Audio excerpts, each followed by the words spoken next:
we're going to completely dismantle some of those deeply ingrained Western assumptions we all have about family size, poverty, and economics in agrarian societies. You know, we tend to look at the world through our own modern, highly individualized lens, right?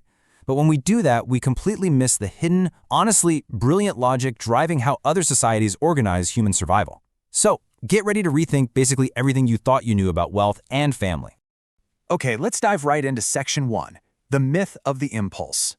So here's the narrative we're constantly fed, right? That families in low-income agrarian areas just have tons of kids by accident, or out of boredom, or because they lack impulse control.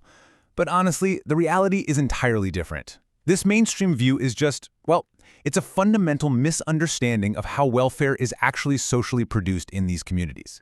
Having a large family isn't an accident at all. It's a highly calculated, totally rational method of social production. Actually, a great way to put it is that high fertility in these regions is a sophisticated, rational response to a world where a person's only security is their kin. It shows that having a lot of kids isn't just some blind clinging to the past or tradition. Instead, it's this deeply conserved, highly disciplined communal rule. Think about it. When you live in a world without any state-backed safety nets, your family isn't just a group of people you're related to. It's literally your entire survival infrastructure. Which brings us right to Section 2. What is a living asset? Now, in the West, when we hear the word asset, we immediately picture, a bank account, a stock portfolio, or maybe some real estate. But in the communities we're talking about, an asset is something far more vital. A living asset functions as labor, as insurance, and even as a financial intermediary. It operates as part of this incredibly harmonious social order that our highly individualistic models just completely fail to grasp. Children aren't material possessions to be acquired. They are the active, living wealths of the household. To really wrap our heads around how this works in practice, let's look at a real-world example, the Agrarian Isoko people of Nigeria.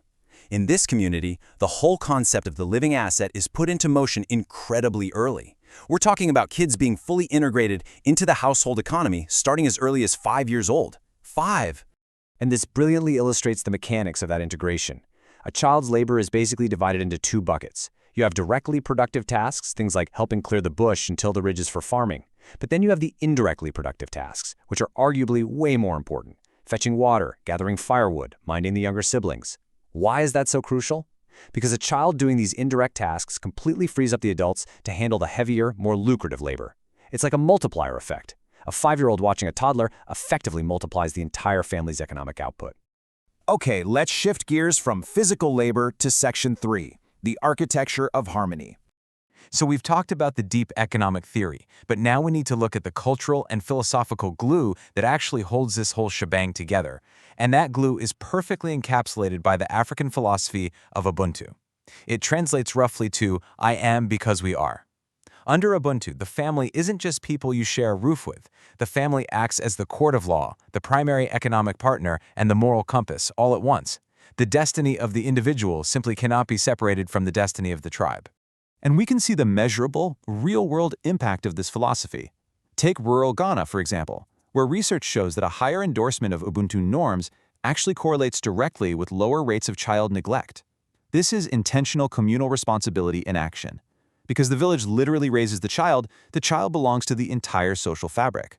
And that creates a protective safety net that is often vastly stronger and way more responsive than what a lot of state-run welfare systems can achieve. But as societies evolve, things definitely change. Let's look at Section 4, credit systems without banks. Now, what's really interesting about this concept is the stark contrast in how we secure our futures. If this communal bond is so incredibly strong, why does the narrative sometimes shift? Well, in a developed economy, you rely on credit cards, insurance policies, and pension funds, right? But in a developing economy, children serve as your portfolio investments. This is known in the research as the old age security hypothesis. For an elderly parent in rural India or Nigeria, living with their children is quite literally the only thing standing between them and total vulnerability. And here is how that investment actually matures when the world starts modernizing, but formal credit is still nowhere to be found. It goes like a story. Step 1. A grown child migrates to a nearby city. Step 2. They act as a financial intermediary, earning wages in a cash economy. And Step 3. They send remittances back home specifically to fund new agricultural technology for the family. So children aren't possessions. They are the active catalysts for generating a future that the formal financial system has otherwise completely blocked their parents from accessing. Actually, I want to pause for a second and ask you this directly.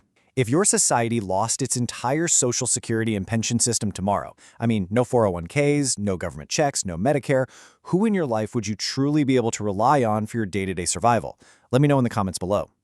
It really makes you wonder if our modern nuclear family model is actually way more fragile than the communal one we've been discussing, doesn't it? This builds directly into Section 5, the wealth flows reversal. Okay, so this is the exact moment in history where the introduction of mass schooling completely flips the economic equation on its head. In pre-transitional societies, the net flow of wealth favors the parents. Like we've seen, kids provide far more economic value through their labor than they consume in resources. But when the mass schooling era kicks in, everything changes. Children are suddenly pulled out of the fields and put into classrooms. Schooling drastically reduces their time for farm work while simultaneously driving up costs for things like uniforms, books, and fees. This is the modernization paradox.